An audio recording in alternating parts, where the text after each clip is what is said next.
তাহলে হয়তো বা বিসিএস এর জন্য আমি এক ধাপ এগিয়ে যাব। আমি MP3 এই বইটা থেকে সায়েন্স পড়ি। আমার বিশাল প্রবলেম আছে। 47 and 49 এর মধ্যে তেমন একটা ডিফারেন্স নেই। ফ্রিজে যখন দেখলাম ডাল বাটাই আছে, তারপরে আই থিঙ্ক আমি পড়তে পারবো। হাই গাইস, আসসালামু আলাইকুম, welcome back to my YouTube channel.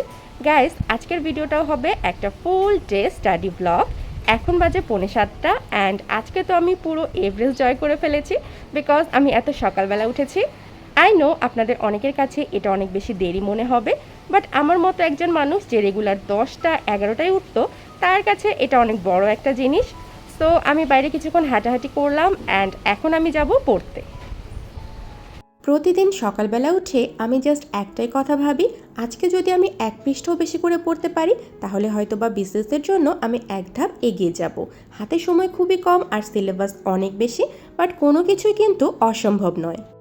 1 hour later. So guys, আমি 1.5 ঘন্টার মতো পড়ার পরে এখন চলে আসলাম নাস্তা বানাতে। অ্যান্ড আজকেও একদম বেসিক নাস্তা, রুটি আর ডিম ভাজা। আজকে সকালবেলা আমি কোনো কিছু প্ল্যান করে পড়িনি, জাস্ট আমি যা যা কালকে পড়েছিলাম সেইটাই আজকে রিভিশন করেছি, বিকজ আমার অনেক বেশি ঘুম পাচ্ছিল অ্যান্ড তখন আমার কোনো কিছু পড়া হতোও না। সো নাস্তা করে আমি চলে আসলাম এখন চা খেতে। চাটা খেয়ে একটু মাইন্ডটাকে রিফ্রেশ করে আমি পড়তে বসবো। A few moments later. পড়া শুরু করার আগে আমি ভাবলাম টেবিলটাকে একটু সুন্দর মতো গুছিয়ে নিই। আমার টেবিলটা একদম এলোমেলো হয়েছিল অ্যান্ড এলোমেলো টেবিলে আমার একটুও পড়তে ইচ্ছে হয় না। তো প্রথমে আমি আমার টেবিল ক্লথটা চেঞ্জ করে নিলাম, এরপরে সমস্ত বইগুলোকে সুন্দর মতো গুছিয়ে নিলাম। আমার কিন্তু 2টা টেবিল, আমি বেশিরভাগ সময় এই টেবিলেই পড়ি। দ্যাটস ওয়াই এখানে আমার কিছু বই থাকে অ্যান্ড ভিতরের টেবিলে কিছু বই থাকে। তো সব কিছু সুন্দর মতো গুছিয়ে নিলাম অ্যান্ড এখন এটা অনেক বেশি সুন্দর লাগছে। সো এখন আমি আমার পড়াটা স্টার্ট করব অ্যান্ড প্রতিদিনের মতো প্রথমে আমি আমার টু ডু লিস্টটা বানাবো অ্যান্ড আজকেও কিন্তু আমার টু ডু লিস্টটা হবে একটা লম্বা টু ডু লিস্ট। গাইস, আমি ট্রাই করছি এখন প্রতিদিনই বাংলা, ইংরেজি, ম্যাথ আর জেনারেল নলেজ এই সাবজেক্টগুলো পড়ার। দ্যাটস ওয়াই আমার টু ডু লিস্টে প্রতিদিনই এই সাবজেক্টগুলো থাকে। আমি একবার এগুলো ভালো মতো শেষ করি, তারপরে আমি বাকি টপিকগুলো শুরু করব। সো আজকে আমি সায়েন্স দিয়ে আমার পড়া শুরু করছি অ্যান্ড আমি MP3 এই বইটা থেকে সায়েন্স পড়ি। এই বইটা আমার অনেক বেশি ভালো লাগে, দ্যাটস ওয়াই এটা থেকে আমি বেশি পড়ি। বাট আমি শুধু এটাই পড়ি না, আমি অন্য বই থেকেও পড়ি, সেগুলো আমি অন্য ভিডিওতে আপনাদের সাথে শেয়ার করব। 49 বিসিএস-এরও সার্কুলার হয়ে গেছে অ্যান্ড আমার কাছে মনে হয় এই জিনিসটা অনেক বেশি ভালো হয়েছে, বিকজ 47 and 49 এর মধ্যে তেমন একটা ডিফারেন্স নেই। সো স্টাডির কন্টিনিউশনটা থাকবে, মাঝখানে কোনো গ্যাপ থাকবে না, কোনো ডিস্ট্রাকশন নেই। 2000 years later. সো সায়েন্স ডান। এখন হচ্ছে আমি সিনোনিম অ্যান্টোনিম শুরু করব, যেটা আমার প্রতিদিনের রুটিনে তো থাকে। অ্যান্ড আমার মনে হয় এই সিনোনিম অ্যান্টোনিম হচ্ছে প্রতিটা বিসিএস ক্যান্ডিডেটের জন্য একটা ট্রমা। আমি সবার কথা তো বলতে পারবো না, বাট আমার কাছে এটা বিশাল বড় একটা ট্রমা। এইটা পড়াটা আমার কাছে সব থেকে বেশি ডিফিকাল্ট মনে হয়। সো ইয়া, এখন হচ্ছে সিনোনিম অ্যান্টোনিম পড়ি, তারপরে আই থিঙ্ক আমি একটা ব্রেক নিব। আপনারা অনেকেই আমাকে জিজ্ঞেস করেন আমি কতদিন ধরে বিসিএস-এর প্রিপারেশন নিচ্ছি। সো এটা হচ্ছে আমার সেকেন্ড বিসিএস অ্যাটেম্প্ট। এর আগে আমি একবার পরীক্ষা দিয়েছিলাম, বাট সেটা আমি দিয়েছিলাম যখন আমার অনার্সের জাস্ট রিটেন পরীক্ষা কমপ্লিট হয়েছে। সো এইবারে আমি প্রথমবার ভালো মতো প্রিপারেশন নিচ্ছি।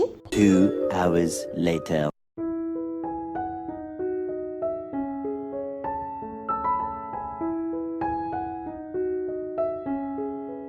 Two thousand years later. So guys, আমি দুপুরের আর কোনো ক্লিপস নেইনি অ্যান্ড এখন অলরেডি বিকেল হয়ে গেছে। আমি একটু বাইরে হাঁটাহাঁটি করলাম, তারপরে সন্ধ্যার আজানের পরে আমি 1 কাপ চা বানিয়ে পড়তে বসলাম অ্যান্ড এখন আমি করব ম্যাথ। দুপুরে আমি শুরু করেছিলাম বাট কমপ্লিট হয়নি। A few moments later.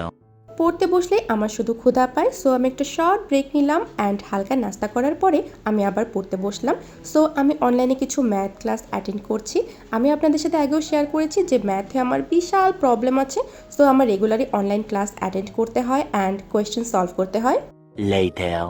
So guys, আমার আবার ক্ষুধা পেয়েছে অ্যান্ড এখন যদি আমি কিছু না খাই তাহলে না আমি কিছু করতে পারবো আর না পড়তে পারবো। সো আমি এখন যাই, কিছু খাই, তারপরে আই থিঙ্ক আমি পড়তে পারবো। সো ইয়া, গাইস, আজকে কিন্তু আমি অনেক বেশি লাকি বিকজ ফ্রিজে ডাল বাটাই ছিল। সো আমার আর তেমন কোনো পরিশ্রম করতে হয়নি। জাস্ট আমি এর মধ্যে সমস্ত মশলাপাতি দিয়ে এটাকে মাখিয়ে নিলাম অ্যান্ড এই তো তেল গরম করে এর মধ্যে বড়াগুলো দিয়ে দিচ্ছি। আমি অবশ্য ভেবেছিলাম আজকে বড়া বানাবো না, বাট ফ্রিজে যখন দেখলাম ডাল বাটাই আছে তখন আমি ভাবলাম এইটাই করা যাক বিকজ বড়া আমার খুবই পছন্দ। সো এই যে আমার বড়া রেডি, এখন আমি এটা খাই, তারপরে আমি পড়া শুরু করবো। A few moments later. So guys, আমি এখন আমার লাস্ট স্টাডি সেশন শুরু করলাম অ্যান্ড এখন আমি পড়ছি বাংলা। তো গাইস, আপনারা অনেকেই আমাকে বলেন আমি আমার স্টাডি ভ্লগে কেন খাবার জিনিস বা অন্যান্য জিনিস শেয়ার করি। সো আমি বলবো আমি আমার স্টাডি ভ্লগটা ট্রাই করি একদম রিয়েলিস্টিক স্টাডি ভ্লগ রাখার। আমি 24 ঘন্টায় পড়ি না বা আমি সবসময় বই নিয়ে বসে থাকি না। সো আমি যেভাবে যখন যা করি সেটাই আপনাদের সাথে শেয়ার করি, যাতে আপনারা একটা রিয়েলিস্টিক জিনিস দেখতে পারেন। 2000 years later. সো গাইজ, এই ছিল আমার আজকের ব্লগ। আই হোপ ভিডিওটি সবার ভালো লেগেছে। আপনাদের সাথে দেখা হবে পরবর্তী ব্লগে। সবাই ভালো থাকবেন, সুস্থ থাকবেন অ্যান্ড অনেক অনেক পড়াশোনা করবেন। আল্লাহ হাফেজ।